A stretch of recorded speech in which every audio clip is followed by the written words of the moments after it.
Shrimati are Fernandez క్రైస్తవ మహిళ. వీరబ్బాయి ఆంథోనీకి స్నానం చేసినప్పుడల్లా జ్వరం వచ్చేది. డాక్టరు ఎక్స్రే చూసి అతని ఊపిరితిత్తులలో మచ్చ ఉందని చెప్పి 15 రోజులు మందిచ్చినా తగ్గలేదు.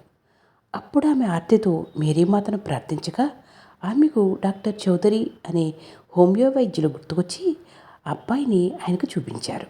ఆయన మొదట మంచి వైద్య నిపుణుడి చేత మందిప్పించండి, తగ్గకపోతే సాయిబాబాను ప్రార్థించి నా వైద్యం ప్రారంభిస్తాను అని ఆ అబ్బాయి వీపు ప్రేమతో నిమిరారు.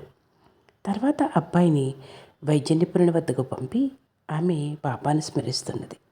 చికిత్స ప్రారంభించగానే ఆ రోజు నుండే అతడు స్నానం చేసి తృప్తిగా భోజనం చేసినా ఏ రోజు జ్వరం రాలేదు.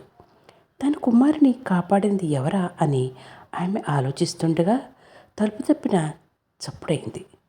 చూస్తే నీలికళ్ళు, తెల్లని కఫ్నీ గల ఒక ఫకీరు వాకిట్లో ఉన్నారు.